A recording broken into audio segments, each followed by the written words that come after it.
On Saturday, July 12, 2025, much of northeastern Spain was hit by one of the most intense weather events of the year, a Dana, isolated high-level depression. This phenomenon, typically seen in autumn or spring, struck the peninsula in the middle of summer, unleashing torrential rain, destructive hail, powerful wind gusts, and severe flooding across several regions, especially Catalonia, Aragon, and the Valencian community.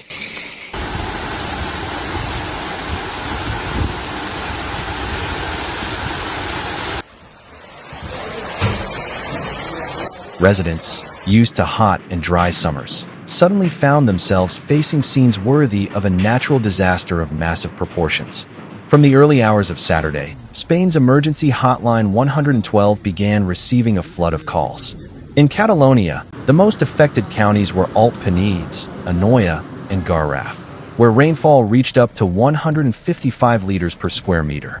Rivers like the Cardiner and Sura overflowed, sweeping away unoccupied vehicles and leaving shocking images that quickly spread across social media.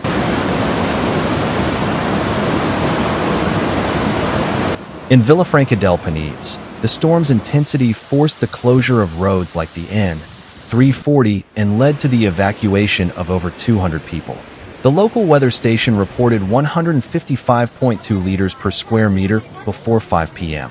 The Generalitat, Catalan government, sent emergency alerts to residents' mobile phones, urging them to avoid travel, stay indoors, and keep away from rivers and low-lying areas. Barcelona was also heavily impacted. The city activated its flood alert system, resulting in the closure of all public parks, the Tibidabo amusement park, the zoo, Park Güell, and beaches, where red flags were raised. Municipal cleaning services were ordered back to base as a precautionary measure. Additionally, events such as the Carilla Festival and GRE Festival were either canceled or postponed.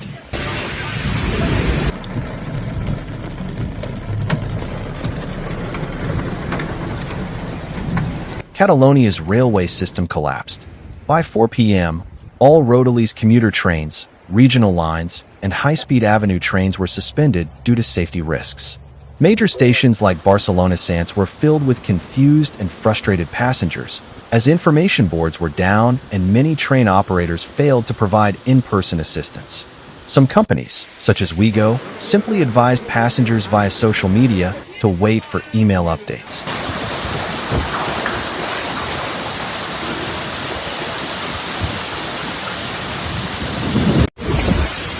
Meanwhile, Aragon faced an equally alarming situation. On Friday, the region was already under a red alert, which remained in place until Saturday afternoon when it was downgraded to orange and later yellow. Nonetheless, heavy rainfall continued to batter areas such as Zaragoza, Pajal, Figueruelas, and Quinto. In towns like Arizona, garages, businesses, and streets were flooded, forcing firefighters to work through the night.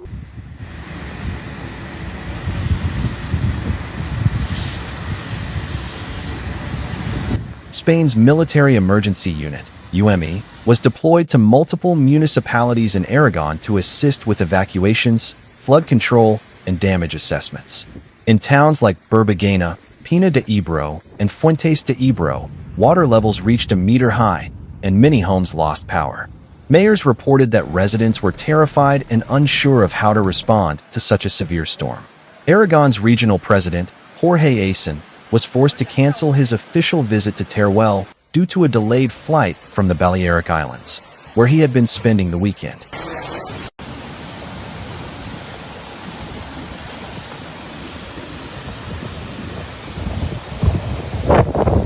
Meanwhile, the A122 highway and the railway line between Casp and Zaragoza were closed due to flooding and damage from a possible tornado.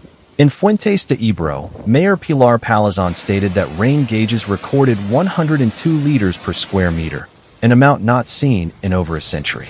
Sports and municipal facilities were completely flooded, including bathrooms, fields, and locker rooms. In Valencia, the city suspended all outdoor activities and closed beaches, parks, gardens, sports facilities, and cemeteries.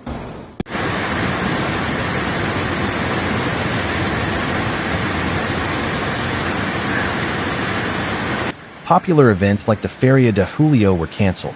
In Castellón, firefighters carried out more than 25 interventions, including rescues of people trapped in vehicles in Vinaros, accidents on the AP7 highway, and several fires caused by short circuits in external electrical panels.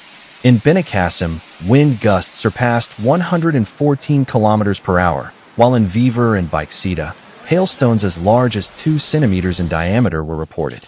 In El Toro, Alto Palencia, temperatures dropped to 5.9 degrees Celsius, a stark contrast to the 40 degrees Celsius recorded that same day in southern Spain. The Dana also struck the mountainous region of Burgos with force. In Los Marinades, over 400 children and teens attending summer camps were evacuated by the Civil Guard. In Nela and Loma de Montilla, muddy and saturated terrain made access difficult, so campers were relocated to municipal sports centers.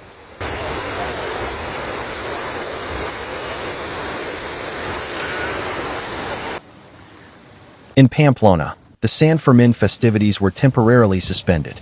The popular Toro de Fuego event and other outdoor activities in Antonuti Park were rescheduled due to electrical and flood risks. In the province of Navarra, rainfall intensity reached 130 millimeters per hour, collapsing sections of the A68 highway and triggering a Level 2 emergency protocol. Barcelona's airport was also affected.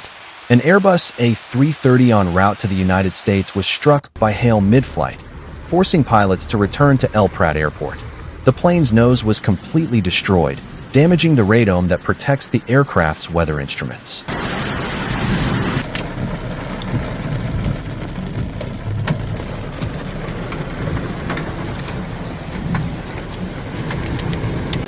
As for medical services, the regional hospital in Vilafranca del Penedès had its basement flooded. Images showed water sweeping through the medical supply storage area. While the hospital continues to provide basic care, its emergency unit remains out of service. Authorities advised residents to seek care at nearby facilities like Sant Antoni Abat Hospital in Villanova. By 5:30 p.m. Saturday, Catalonia's 112 emergency service had received 1,255 calls regarding 922 incidents related to the storm. The Generalitat Fire Brigade responded to over 821 calls, many of which were concentrated in towns within the southern metropolitan area of Barcelona, including Vilanova i la Geltrú, Igualada, Gelida, and Vilafranca. The 2025 Dana left behind not just widespread flooding and infrastructural damage, but also a deep impression on a country increasingly aware of how climate change is reshaping its seasons. What used to be rare summer downpours have now become ferocious, unpredictable weather events that require urgent adaptation and preparedness across the Iberian Peninsula.